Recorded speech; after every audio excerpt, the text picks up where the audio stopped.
Hello student, मैं अभिषेक कुमार बात करता हूँ क्लास एयर यूट्यूब चैनल पे। आज हम लोग बात करने वाले हैं प्रकाश के प्रकीर्णन के बारे में। किस प्रकार से जो है एक प्रकाश का प्रकीर्णन होता है। तो यहाँ पे जैसे कि आप लोग देख सकते हैं, यहाँ पे वर्ष 2019 लिखा हुआ है। इसका मतलब ये हुआ कि ये जो है 2019 में जो है क्वेश्चन पूछा गया था। जैसा कि आप लोगों को मैं बताया था पहले ही कि ये जो अभी जो है तत्काल में प्रीवियस ईयर जितने भी क्वेश्चन है जो कि पूछे गए हैं उनको हम लोग कवर करेंगे। इसके बाद क्या होगा कि जब हमारा अगला सेशन स्टार्ट होगा तो हम लोग अगले सेशन में जो है हम लोग 10th का जो है फुल एक मतलब कि एक कोर्स के टाइप पे स्टार्ट करेंगे पूरा, जिसमें फुल जो है सब्जेक्ट के बारे में पूरा थ्योरी प्लस में जो भी क्वेश्चन होता है सारा चीज़ सोल्व कराएंगे। अभी तत्काल में जो है यहाँ पे प्रीवियस ईयर का क्वेश्चन ही चलेगा। तो यहाँ पे जो है एक क्वेश्चन जो है 2019 में 2 नंबर का पूछा था, ठीक है ना, फिजिक्स का क्वेश्चन है। तो चलिए हम लोग स्टार्ट करते हैं। तो स्टार्ट करने से पहले मैं बता दूं, यदि आप मेरे चैनल पर नए हैं तो मेरे चैनल को सब्सक्राइब कर लीजिए और बेल आइकन को ऑल पे सेट कर लीजिए ताकि आने वाला जो भी वीडियो रहे आप तक उसका नोटिफिकेशन पहुंच जाए। तो हम लोग चलते हैं नेक्स्ट स्लाइड पे। तो हमारा देखिए सबसे पहले है प्रकाश का प्रकीर्णन, ठीक है ना, स्कैटरिंग ऑफ लाइट। ठीक है, बोला जा रहा है जब प्रकाश वायुमंडल में उपस्थित गैस के कणों या धूल कणों पर आपतित होती है तो इन कणों द्वारा अवशोषित कर लिया जाता है। ठीक है ना, इन कणों द्वारा अवशोषित कर लिया जाता है, यानी कि जो भी उसका ऊर्जा होता है प्रकाश का उसको अवशोषित कर लिया जाता था तथा पुनः सभी दिशाओं में समान रूप से विस्तृत किए कर दिया जाता है। विस्तृत करने का मतलब फैला दिया जाता है, उसी को जो है स्कैटरिंग बोलते हैं। ठीक है ना, किसी भी जो है चीज़ों को फैलना ही स्कैटरिंग कहलाता है, यानी कि जो है प्रकीर्णन कहलाता है, वितरित कर दिया जाता है। तो प्रकाश की इस घटना को हम लोग प्रकाश का प्रकीर्णन कहते हैं। इसका मतलब ये हुआ कि जैसे कि मान लिया कि कोई भी जो है प्रकाश सूर्य से जब निकलता है और वायुमंडल में आता है तो हम लोग जानते हैं वायुमंडल में बहुत सारे गैस प्लस में जो धूल कण होते हैं, बहुत सारे धूल कण भी मौजूद होते हैं।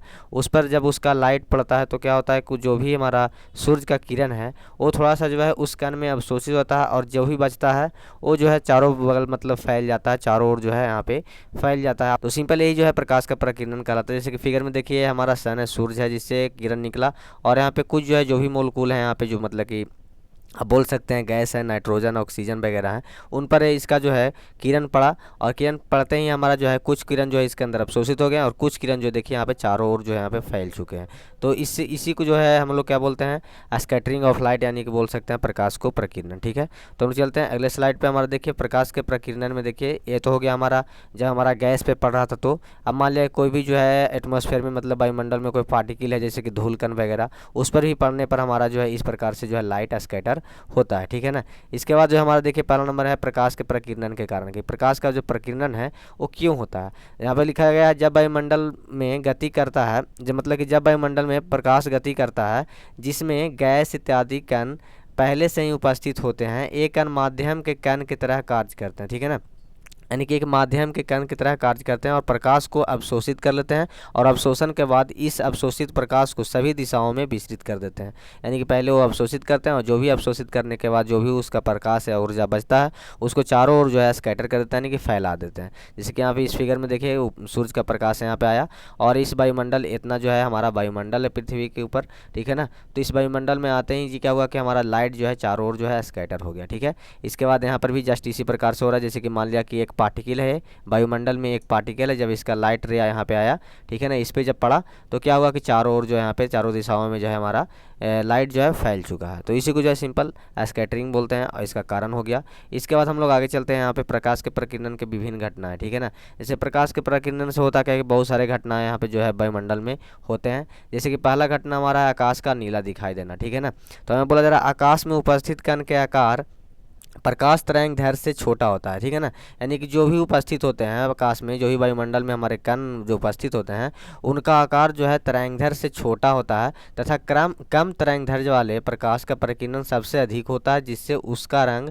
प्रकाश वहीं फैल जाता है और हमारी आंखें नीले रंग को प्रति अधिक सुग्राही होती है, जिसके कारण आकाश नीला दिखाई देता है। इसमें होता क्या है कि जैसे कि मान लिया कि आप लोग जानते हैं कोई भी जो सूर्य का प्रकाश है वो 7 रंगों से मिल करके बना हुआ है, जिसमें जो है बैगनी का जो है मतलब नीला का जो है यहाँ पे सिंपली उसका जो है मतलब कि बहुत ही कम तरंग दैर्घ्य होता है और रेड का सबसे ज़्यादा तरंग दैर्घ्य होता है। तो होता क्या है जैसे कि यहाँ पे वायुमंडल में आया हमारा प्रकाश की किरण, तो ये जो हमारा मोलकुल है इस मोलकुल को पढ़ने के बाद हमारा जो नीला रंग है उसका तरंग दैर्घ्य चूँकि कम है इसीलिए जो है जल्दी फैल जाता है और रेड का जो है तरंग दैर्घ्य ज़्यादा है तो कुछ दूरी तक आकर के फैलता है। ठीक है ना, जैसे कि मैं आप लोग को बताता हूँ, जैसे कोई बाइक जो है यहाँ पे बहुत ही स्पीड से आ रहा है कोई व्यक्ति, तो जो है यदि ब्रेक भी मारेगा तो कुछ दूर तक जाएगा। ठीक है ना, लेकिन मान लिया कि जो है कोई व्यक्ति जो है स्लो आ रहा है उस पर यदि ब्रेक मारेगा तो थोड़ी दूर ही जा करके रुक जाएगा।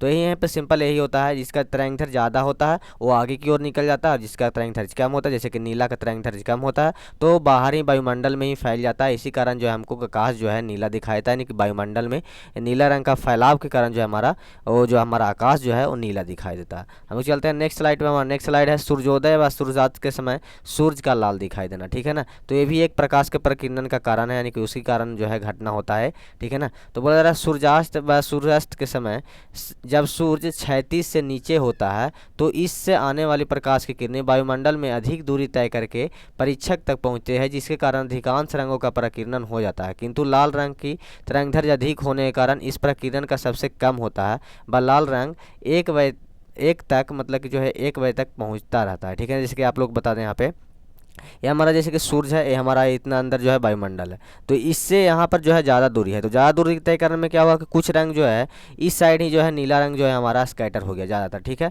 अब यहाँ तक आते आते जो है हमारा लाल रंग भी जो है स्कैटर हो जाएगा, क्योंकि जो है ज़्यादा दूरी है, इसी कारण जो है लाल रंग हमारे मतलब कि पृथ्वी पर जो है डायरेक्ट रूप से नहीं आया, वो भी जो है वायुमंडल में ही स्कैटर हो जाता है। इसी कारण जो हमारा लाल रंग दिखाया था। लेकिन दोपहर में क्या होता है, इन पृथ्वी और सूर्य के बीच की दूरी जो है कम होता है, तो इसके कंडीशन में क्या होता है कि नीला रंग ही ज़्यादा स्कैटर हो पाता है, और रेड जो कलर है वो हमारा पूरा का पूरा जो है पृथ्वी पर आ जाता है, यानी कि उसका कुछ भी भाग जो है स्कैटर नहीं होता है वायुमंडल में। इसी कारण जो है उसका लाल रंग मतलब कि जो है आपका दोपहर में नहीं दिखाई देता है। लेकिन शाम में क्या होता है कि आपका दूरी ज़्यादा रहने के कारण ब्लू रंग भी, यानी कि जो बोल सकते हैं नीला रंग भी जो है पूरा फैल जाता है, और रेड कलर को पृथ्वी तक आते आते वो जो है वो भी स्कैटर होने लगता है धीरे धीरे, क्योंकि जो है दूरी ज़्यादा होता है। जैसे किसी भी चीज़ का जो है दूरी ज़्यादा तय करने के बाद उसका जो है वैल्यू जो है घटता है, तो इसी प्रकार जो है यहाँ पर रेड कलर का स्कैटरिंग ज़्यादा होता है जब दूरी ज़्यादा रहता है सूर्य और पृथ्वी के बीच में। जब सूर्य और पृथ्वी के बीच में दूरी कम रहता है तो वो जो हमारा लाल कलर है उसका स्कैटरिंग ना के बराबर होता है। इसी कारण जो है हमारा दोपहर में नीला रंग दिखाया जाता है, क्योंकि जो है नीला का स्कैटरिंग ज़्यादा होता है उस वक्त, ठीक है ना। तो ये जो है पूरा समझ में आ गया होगा किस प्रकार से जो है सूर्यास्त एवं सूर्योदय के समय लाल दिखाई देता है, ठीक है। आगे हम लोग चलते हैं। हमारा अगला जो है अंतरिक्ष का काला दिखाई देना। अंतरिक्ष में वायुमंडल उपस्थित नहीं होने के कारण वहां सूर्य के प्रकाश के प्रकीर्णन नहीं हो पाता है, जिसके कारण प्रकाश बिना प्रकीर्णित हुए सीधा निकल जाती है, वह अंतरिक्ष का रंग जो है काला दिखाई देता है, ठीक है ना। अंतरिक्ष काला दिखाई देता है, यानी कि वहाँ पे कोई भी वायुमंडल नहीं है अंतरिक्ष में, तो वहाँ प्रकीर्णन का घटना नहीं होता है। इसी कारण जो है अंतरिक्ष का कलर जो है यहाँ पे काला दिखाई देता है, जो कि नाइट में हम लोग को ज़्यादातर देखने के लिए मिलता है, ठीक है ना। तो आई होप जो है पूरा टॉपिक आप लोगों को समझ में आ गया होगा। ये जो है 2 नंबर का क्वेश्चन था, आपको जो है 2019 में पूछा गया था। तो 2 नंबर में आपको इतना नहीं लिखना है, सिंपली जो हमने बताया था यहाँ पे प्रकाश के प्रकीर्णन यहाँ पे बता दीजिए कि हाँ क्यों प्रकाश का प्रकीर्णन होता है, और ये हमारा जो है एक फिगर बना दीजिए कि हाँ देखिए इस प्रकार से यहाँ पे सूर्य है और ये पार्टिकल्स है, पार्टिकल्स के आने के बाद जो हमारा लाइट जो है स्कैटर हो जाता है चारों ओर, ठीक है ना। इस प्रकार से आप कर सकते हैं। यदि मान लिया कि 5 नंबर में पूछ देगा तो 5 नंबर में सिंपली जो है इसका कारण भी लिख दीजिएगा, और कारण लिखने के बाद जो घटनाएँ होते हैं प्रकीर्णन के कारण वो घटना को भी 1-2 घटना को लिख करके और उसका जो है एक फिगर बना दीजिएगा, तो आपको जो है 5 नंबर मिल जाएगा। तो हो सकता है कि अगली जो है एग्जाम में 5 नंबर में पूछ ले, क्योंकि जो है 2019 में जो है ये 2 नंबर का क्वेश्चन पूछा था। तो कोई ज़रूरी नहीं है कि हमेशा 2 नंबर में पूछे, 5 नंबर में पूछ सकता है। तो 5 नंबर में यदि पूछता है तो आपको पूरा लिखना पड़ेगा, यदि 2 नंबर में पूछता है तो सिंपली आपको उसको डेफिनेशन लिख दीजिए और एक फिगर बना दीजिए, आपको काफ़ी है, ठीक है। तो चलिए मिलते हैं अगली वीडियो में, तब तक के लिए धन्यवाद।